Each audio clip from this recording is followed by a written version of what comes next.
வணக்கம் ஐபான்.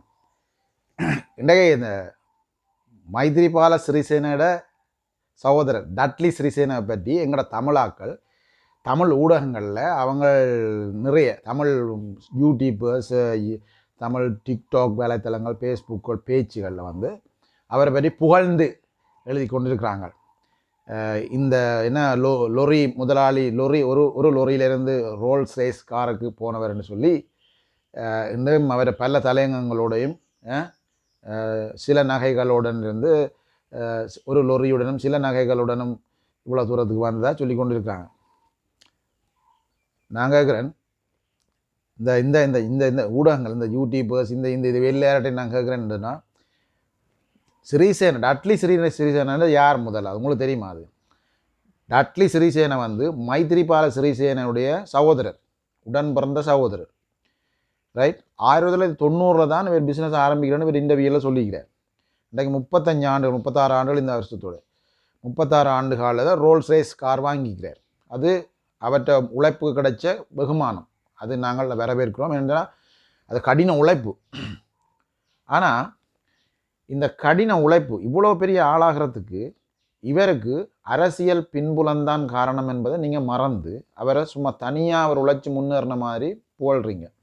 இவற்றை உழைப்புக்கு பின்னால் பல ஆயிரக்கணக்கான பேர் வியர்வை இருக்குது, பல ஆயிரக்கணக்கான வரி காசு இருக்குது, இந்த நாட்டு மக்களோட வரி பணம் இருக்குது. அதை நீங்கள் முதல் தெரிஞ்சு கொள்ளணும். டட்லி சிறிசேன ஒரு லொரியோட மனைவியோட சில நகைகளோடையும் தான் இந்த பிஸ்னஸ் ஆரம்பிச்சேன்னு சொல்கிறார். தன்னோட இப்போ 10,000 ஸ்டாஃப் இருக்குன்னு சொல்கிறார். 500 ஏக்கருக்கு மேலே காணி இருக்குன்னு சொல்கிறார். இலங்கையிலேயே பெரிய ட்ரைஸ் மில் பிளான்ட் அவர்கிட்ட தான் இருக்குது என்று அவர் சொல்கிறார். அதான் உண்மை. அவர்கிட்ட கிட்டத்தட்ட 500 வெஹிக்கிள்ஸ் இருக்குன்னு சொல்கிறார், வாகனங்கள். இப்போ அதெல்லாம் ஒரு பக்கம் இருக்கட்டும். டட்லி சிறிசேன இதெல்லாம் எப்படி தேடினார்ன்னு நீங்கள் தேடி பார்த்தீங்களா? யாராவது இதை பற்றி யோசிச்சிங்களா? இவர் எப்படி இதை தேடையிலும்? இலங்கையில் அதை விட பிரபலமான நிறுவனங்கள் இருக்குது. ஞானம் இம்போர்ட்டர்ஸ், மகாராஜா நிறுவனம், ஈஸ்வரன் பிரதர்ஸ், இப்படி பல நிறுவனங்கள் இருக்குது. அவங்க வெத்திலை வியாபாரத்திலேருந்து பேமெண்ட்டில் வெத்திலை விற்று, சர்பத் விற்று, பழைய இரும்பு விற்று, டயர் விற்று, பழைய பேப்பர் பொறுக்கி இந்த கம்பெனி மூண்டும் இப்படியான கம்பெனி அப்படி தான் உருவாகி வந்தவங்க. கிட்டத்தட்ட 70-80 வருஷ வரலாறு அந்த கம்பெனிகள். ஆனால் இந்த 35 ஆண்டுகளுக்குள்ள இவ்வளவு தூரம் பேசப்படுற ஒரு முதலாளியாக வாரத்துக்கான காரணம் என்ன? அரசியல் பின்புலம். இந்த பின்புலம் எங்கேயாவது தமிழர்களுக்கு இருந்திருக்கா? இல்லாத முஸ்லீம்களுக்கு இருந்திருக்கா? இல்லை. இவரை விட திறமை வாய்ந்த முதலாளிகள் இலங்கையில் இருந்திருக்கிறாங்க. ஆனால் இவர் அளவுக்கு முன்னேறத்துக்கு காரணம்னு சொன்னால் அவங்களுக்கு பின்புலம் இல்லை. இவருக்கு 1990ஆம் ஆண்டு பேர் கம்பெனியை இவர் முதலாவது ரைஸ் மூல ஆரம்பிக்கிறார். இவர் கஷ்டப்பட்டாங்க எல்லாம் கொண்டு போகிறேன்னு எல்லாம் சொல்கிறார். சரி. 1994ஆம் ஆண்டு ஸ்ரீலங்கா சுதந்திர கட்சி ஆட்சிக்கு வருது சந்திரிகா தலைமையில். அந்த ஆட்சியில் இவருடைய சகோதரர் மைத்ரிபால சிறிசேன ஒரு பலம் வாய்ந்த அமைச்சராக இருக்கிறார். பல அமைச்சு பதவியில் வகித்தவர். விவசாய அமைச்சு, மகாபலி அமைச்சு, காணி அமைச்சு, அடுத்தது சுகாதார அமைச்சு, இன்னும் பல அமைச்சுகளை இவர் வகிச்சிருக்கார். கேபினெட்டில் இருந்திருக்கிறார். சந்திரிகாவின்னு நம்பிக்கைக்குரிய ஒரு ஆள் சிறிசேன, மைத்ரிபால சிறிசேன. அப்போ அந்த ஆட்சி காலத்தில் தான் இந்த டட்லி சிறிசேனன்றவரும் வளர்றார். எப்படி வளர்றார்? இந்த நாட்டு மக்களுடைய வரிப்பணத்தில் 500 கோடி, 400 கோடி, 300 கோடி, 1000 கோடி என இவர் கடன் பெறுறார் பேங்கில். கடன் வாங்கி அது மட்டும் இல்லாமல் இந்த நாட்டில் மகாபலி அபிவிருத்தி திட்டம் ஒன்று இருக்குது. அந்த அதிகார சபைக்குள்ள பெருந்தொகையான காணி நாடு முழுக்க இருக்குது. இந்த காணியை இவர் வியாபாரத்துக்குன்னு சொல்லி தன்னுடைய வியாபாரத்துக்குன்னு சொல்லி வாங்குறார், எடுக்கிறார், குத்தகைக்கு எடுக்கிறார். ரைட். இது சாதாரண ஒரு தமிழனுக்கு, ஒரு முஸ்லீமுக்கு எடுக்கலுமா? எடுக்கலாது. சாதாரண சிங்களாக்களுக்கு எடுக்கலாது. முற்று முழுதா மைத்ரிபால சிறிசேனன் சந்திரிகான் ஒத்துழைப்பு இல்லாமல் இவர் வளர இயலாது. இவருக்கு மகாபலி அபிவிருத்தி அதிகார சபையின் காணிகள் எல்லாம் பெற்றுக் கொடுக்கப்பட்டது இலகுவாக பெற்றுக்கொண்டார். 100-200 ஏக்கர் சொல்லி இலகுவாக பெற்றுக்கொண்டார்.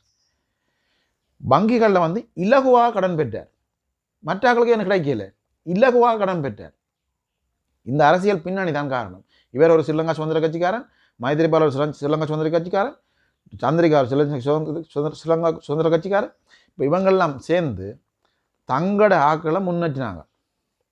ஏன்னா அது வரைக்கும் யூஎம்பிக்காரர் தான் இந்த முதலாளி வர்க்கத்தில் கொடி கட்டி பிறந்து. இப்போ அதுக்கு பிறகு இவங்க வந்து ஆட்சியில் இவங்க தங்களோட ஆக்களை முன்னேற்றி வாங்கினாங்க. அதில் வந்தால்தான் முதலாவதால் இந்த சிறிசேன், இந்த டட்லி சிறிசேன். அப்போ மகாபலி அதிகார சபையின் காணியை குத்தகை கெடுக்கிறாங்க 100 ஏக்கர்னு சொல்லி. அதில் ஃப்ளாண்டட் அடிக்கிறாங்க.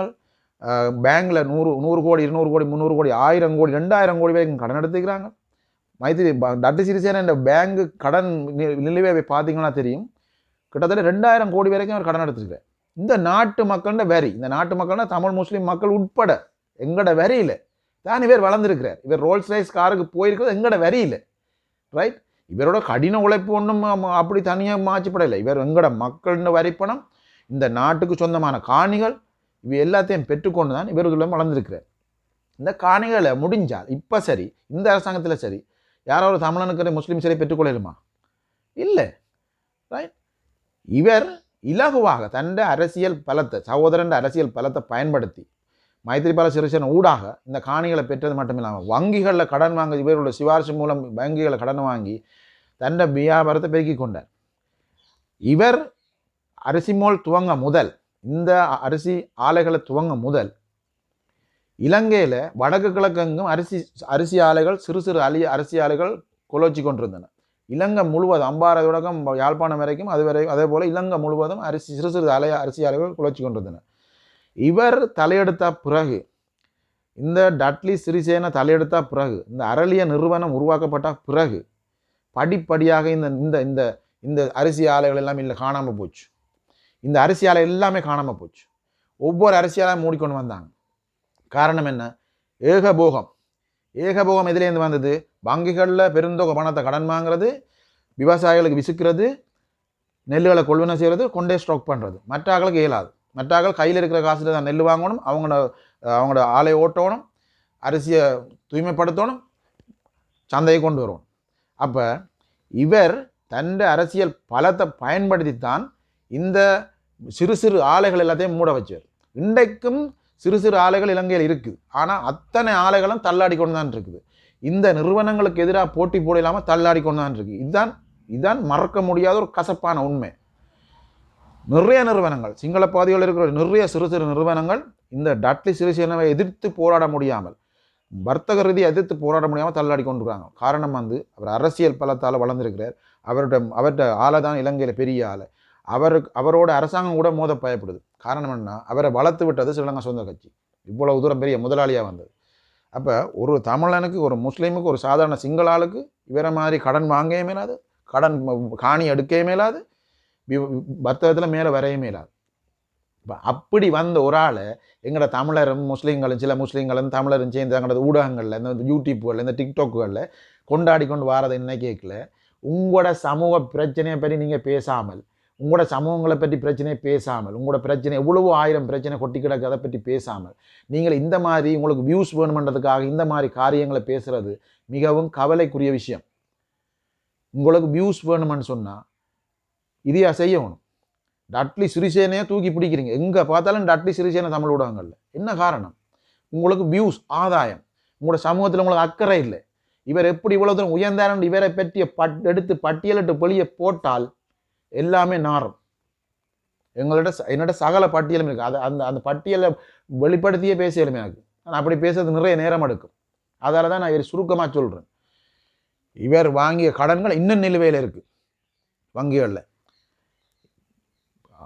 அரிசி ஆலையை மேன்மைப்படுத்துறேன்னு சொல்லி கடனை வாங்கி நூறலியால் பெரிய ஹோட்டல் அடிச்சுக்கிறார்.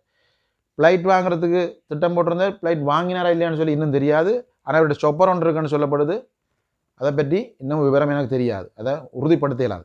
ஆனால் நூறலியால் இருக்க பெரிய ஹோட்டல் டட்லி சிறிசேன ஹோட்டல், இப்போ உல்லாச விடுதி, இந்த வங்கிகளில் கடன் பெற்று தான் அதை கட்டியிருக்கிறார். ஆனால் இவர் மீள அந்த கடனை கட்டாமல் இன்னும் பல 1000 கோடி ரூபா அங்கே இருக்குது பேங்குகளில், பல 100 கோடி ரூபா. அப்போ நீங்கள் யோசிச்சு பாருங்க, உங்களை யாருக்காவது சாதாரணமாக இலங்கை பேங்குகளில் கடனை வாங்கி இப்படி பெரிய தொழிலதிபராக மாறலுமா? அது ஏலாத்தில் தான் நீங்கள் விட்டுட்டு அரபு நாடுகளுக்கும் ஐரோப்பிய நாடுகளுக்கும் படகுகளையும் வள்ளங்களையும் தப்பி தப்பி ஓடி போய் அங்கேருந்து நீங்கள் உழைச்சி நீங்கள் ஒரு முன்னேறம் பார்க்குறீங்க. இலங்கையில் உங்களால் இயலாத காரணத்தால் நீங்கள் அப்படி ஒரு பின்னணி இருக்கேக்கில் நீங்கள் எப்படி இவையே கொண்டாடலாம்? எப்படி நீங்கள் இவையை கொண்டாடலாம்? அதாவது அவற்றை முயற்சி அவற்றை கபட நோக்கங்கள் அவற்றை மூளையை பயன்படுத்தி அந்த அரசியல் பயன்படுத்தி அவர் முன்னாடி வந்திருக்கிறார். அது அவற்றை திறமை. ஆனால் இது எங்களோட மக்களுடைய வரிப்பணமும் இருக்குது, இந்த நாட்டுக்கு சொந்தமான முழு நாட்டுக்கும் சொந்தமான காணிகளும் இருக்குது விரட்டுன்னு சொல்லி யாருக்கு தெரியும்? இப்போ அவற்றை சொந்தமாக இருக்கலாம். அவரோட தொழிலாளர் பேராக இருக்கிறபடியே அவருக்கு தேவைன்னு அரசாங்கம் விட்டுட்டுது. இப்படி ஒரு ஆள் இலங்கைக்கு தேவை, நாங்கள் நடுவில் இம்போர்ட் பண்ணலாது, எங்களோட இலங்கையில் அரிசியை உற்பத்தி பண்ணணும்னு சொல்லி. அதே நேரம் இந்த டாட்லிசியன் அரிசி உற்பத்திக்கு பிறகு இந்த இலங்கையில் அரிசியின் விலையேற்றம் சடுதியாக இருந்தது. 1990ஆம் ஆண்டு வரைக்கும் அரிசியின் விலை 5 ரூபா 6 ரூபா 7 ரூபா 8 ரூபா 9 ரூபா 10 ரூபா 12 ரூபா தான் இருந்தது. இந்த டாட்லி சிறிசேன எப்போ தலையெடுத்தாரோ அதுக்கு பிறகு இந்த அரிசியின் விலைகள் எல்லாம் 10 ரூபா 15 ரூபா வீதம் ஏறி இன்னைக்கு எங்கே வந்திருக்கு. இந்த அரிசி விலை உள்ள ஏற்றத்துக்கான காரணமும் டாட்லி சிறிசேன தான். இன்றைக்கு இந்த நாட்டு மக்களின் பிரதான உணவு அரிசி. இந்த அரிசி விலை இவ்வளோ தூரம் ஏறுறதுக்கு இந்த டாட்லி சிறிசேனா தான் காரணம். நீங்கள் அதை பற்றி யோசிச்சிங்களா? டாட்லி சிறிசேனா தான் இவ்வளோ தூரம் இந்த அரிசி ஏற்றுறதுக்கான காரணம், விலை ஏற்றுறதுக்கான காரணம். சிறிய முதலாளிகளை இல்லாமல் பண்ணி தான் ஏகபோகம் வைக்கணும்னு சொல்லி நெல்லுகளை கொள்வனவு செய்து கொண்டைய தண்ட களஞ்சியங்களை அடுக்கி சிறு அரிசி ஆலைகளை இல்லாமல் பண்ணுறதுக்கு செய்த வேலை தான் இது.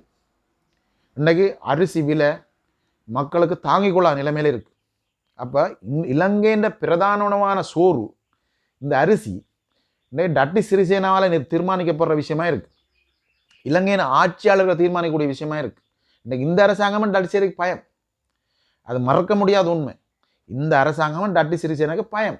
டாட்லி சிறிசேன அரிசி சம்பந்தமாக, இந்த அரிசி விலை சம்பந்தமாக, இந்த அரிசி மாபியா சம்பந்தமாக அனுராக குமாரசாமிக்கு கதைக்காத கதையே இல்லை. ஆனால் இன்றைக்கு அவருக்கு இவை பயம். அவற்றை கதைக்கு இவன் அடிபணிஞ்சு தான் இருக்கணும். ஏன்னா அவை இல்லாமல் இந்த நாட்டை கொண்டு போகலாது. இப்போ அவை தங்களோட கைக்குள்ள எல்லாத்தையும் எடுத்துட்டணும். எடுத்ததுக்கான காரணம் என்ன? அரசியல் பின்புலம். இந்த அரசியல் பின்புலம் தமிழர்களுக்கு இருந்தால் முஸ்லீம்களுக்கு இருந்தா கொஞ்சம் யோசிச்சு பாருங்க. அந்த ஹிஸ்புல்லா இந்த கிழக்கு மாநிலத்தில் ஒரு பல்கலைக்கழகம் கட்டினது, அது என்ன விமர்சனம் இருந்தாலும் இந்த மகாவலி அதிகார சபையால் அந்த காணி வழங்கப்படும். அந்த காணி பிரச்சனை எவ்வளோ பெருசாக பூதாகரமாக்கிறாங்க தெரியுமா?